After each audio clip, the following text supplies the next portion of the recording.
कहानी की शुरुआत में हम विजय को देखते हैं, जो कि एक लाल रंग की गाड़ी से अपनी गर्लफ्रेंड निशा से मिलने के लिए उसके घर जा रहा होता है। और सफर के दौरान वो यहाँ पे निशा से वीडियो कॉल पे बात भी कर रहा था। और जो निशा होती है वीडियो कॉल में अपने कपड़ों को उतार के अपने अंगों को दिखाकर यहाँ पे विजय को लुभाने पे लगी हुई थी, ताकि जल्दी से जल्दी विजय उसके पास पहुंचकर उसकी आग को संतुष्ट कर सके। तब विजय भी यहाँ पे गर्म हो जाता है और अपने केले के ऊपर हाथ फेरने लगता है। तभी अचानक से यहाँ पे विजय के बॉस का कॉल आ जाता है। दरअसल विजय के जो बॉस है वो उसके ससुर है और उसकी बेटी से शादी करके विजय जो है एक कंपनी का सीईओ बन चुका है। विजय की एक लापरवाही से उनकी कंपनी को एक बहुत बड़ा लॉस हो चुका है, इसलिए उसके ससुर उससे मिलने के लिए और साथ ही एक मीटिंग फिक्स करने के लिए उसे यहाँ पे बताते हैं। और उस मीटिंग में इन्वाइट करने के लिए उसके ससुर ने यहाँ पे विजय को कॉल किया था, लेकिन जो विजय है अपने ससुर को यहाँ पे बहाना बनाने लगता है कि मुझे कुछ जरूरी काम है। लेकिन उसके ससुर उसकी एक बात नहीं सुनते हैं और उसे कहते हैं कि तुम्हें आना ही पड़ेगा, और इतना कहकर वो यहाँ पे कॉल काट देते हैं।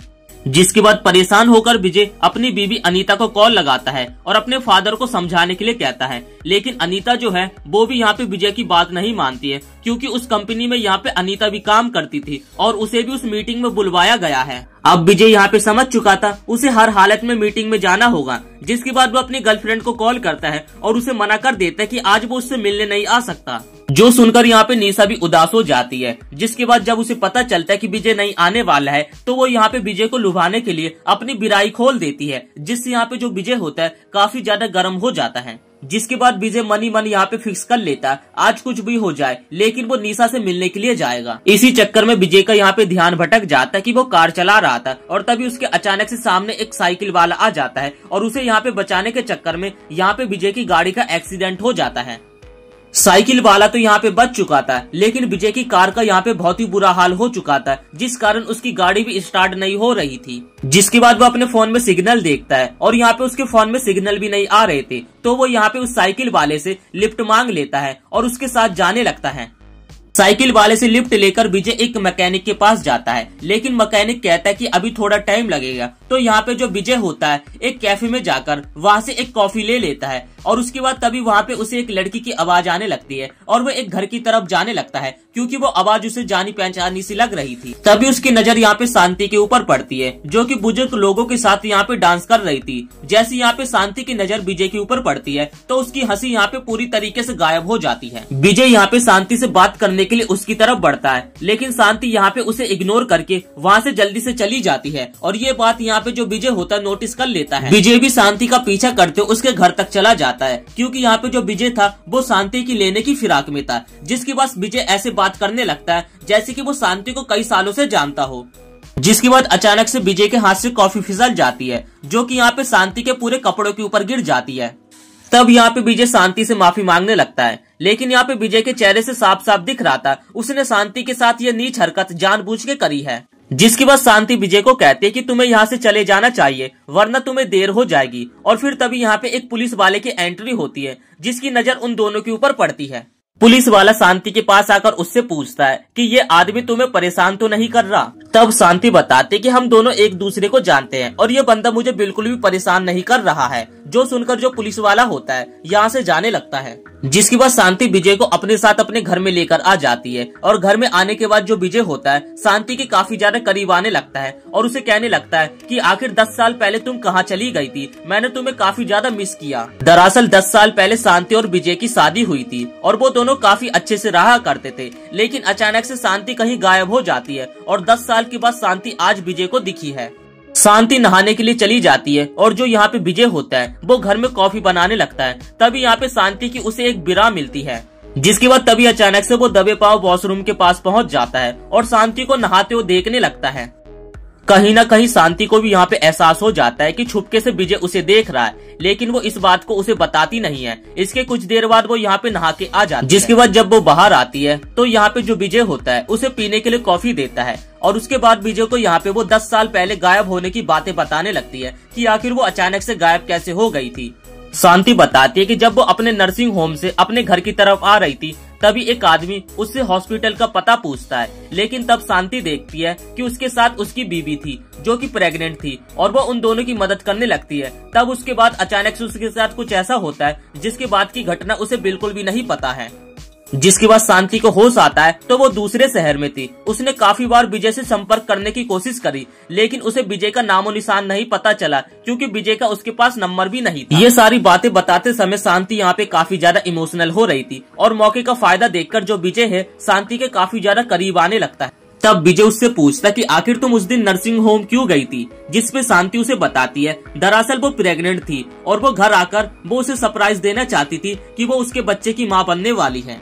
इसके बाद उन दोनों के बीच में यहाँ पे काफी ज्यादा नजदीकियां बढ़ने लगती है और वो दोनों एक दूसरे के साथ एक्टिवेट होने लगते हैं। तभी शांति अचानक से पीछे हट जाती है और विजय की न्यू लाइफ के बारे में उससे पूछताछ करने लगती है। तब विजय उसे बताता है कि उसने अपनी क्लासमेट अनीता से शादी कर ली है और उसके अब 2 बच्चे भी हैं और साथ ही वो अपने ससुर की कंपनी का CEO भी बन चुका है। विजय शांति को उसके साथ चलने के लिए कहता है ताकि वो शांति के साथ रह सके। दरअसल यहाँ पे शांति का अनीता के ऊपर शक था कि 10 साल पहले जो वो गायब हुई थी कि अनीता ने उसे गायब करवाया होगा। दरअसल विजय, शांति और अनीता तीनों क्लासमेट थे और वो तीनों एक दूसरे के साथ घूमा करते थे और उस समय अनीता विजय को लाइक करती थी, लेकिन जो शांति थी वो अनीता से दिखने में काफी ज्यादा सुंदर थी, तो शायद से उसने ऐसा किया हो, इसलिए अनीता शांति से हमेशा जेलस हुआ करती थी।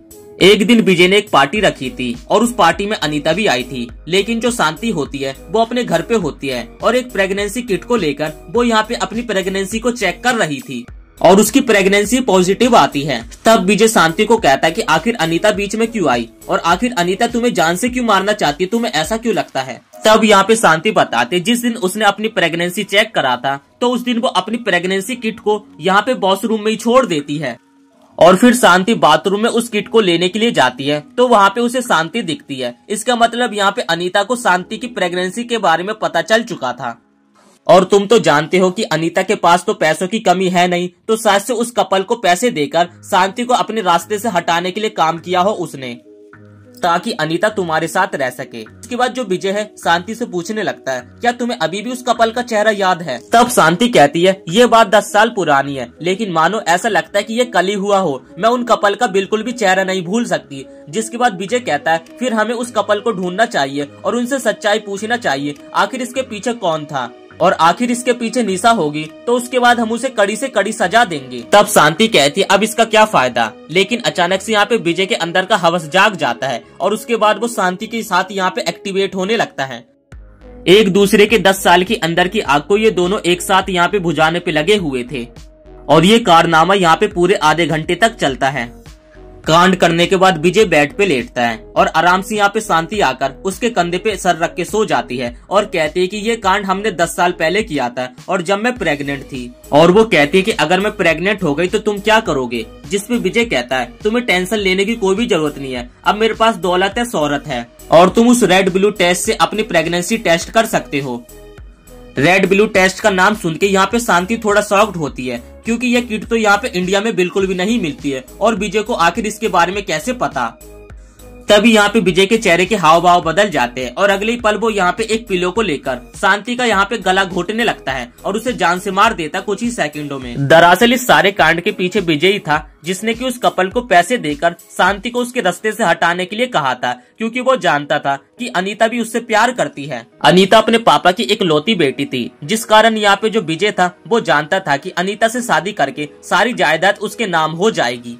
जिसके बाद शांति को मारकर विजय उसके घर से वहाँ से जाने लगता है, लेकिन तभी दरवाजे पर उसे किसी की आवाज आती है और ये वो पुलिस वाला होता है जिसने कि शांति और विजय को पहले बात करते हुए देखा था। उसे कुछ गड़बड़ लगती है, इसलिए वो शांति के घर पे यहाँ पे चेक करने के लिए आया था। पुलिस वाला दरवाजे के बाहर काफी देर तक इंतजार करता है और काफी देर तक जब यहाँ पे शांति आती नहीं है तो पुलिस वाला वहाँ से जाने लगता है, लेकिन तभी घर के अंदर से उसे तोड़फोड़ की आवाज आने लगती है, जिस कारण पुलिस वाला यहाँ पे सतर्क हो जाता है और तभी वो पायदान के नीचे से डुप्लीकेट चाबी को लेता है और जल्दी से यहाँ पे दरवाजे को खोलता है और घर के अंदर एंटर होता है। जिसके बाद विजय जल्दी से खिड़की से कूदकर वहाँ से भाग जाता है और अपनी गाड़ी के पास आ जाता है जहाँ पर उसकी गाड़ी का एक्सीडेंट हुआ था। वो देखता है कि कुछ लोग उसकी गाड़ी के अंदर से लाश बाहर निकालने पे लगे हुए थे और ये कोई और नहीं बल्कि विजय की लाश थी। मतलब कि काफी देर पहले ही यहाँ पे विजय की डेथ हो चुकी है। विजय जब यहाँ पे खुद की लाश देखता है तो उसके पैरों तलों यहाँ पे जमीन खिसक जाती है। उसे कुछ भी समझ नहीं आता है कि आखिर ये चल क्या रहा है। तभी अचानक से उसके पास शांति आती है जो कि उसे कहती है मैंने कहा था ना तुम्हें चले जाना चाहिए वरना काफी देर हो जाएगी। और शांति को देखकर यहाँ पे विजय काफी ज्यादा डर जाता है। और इसी के साथ ये कहानी यहीं पे समाप्त हो जाती है। वीडियो पसंद आई हो तो वीडियो को एक लाइक करके चैनल को सब्सक्राइब जरूर से कर देना।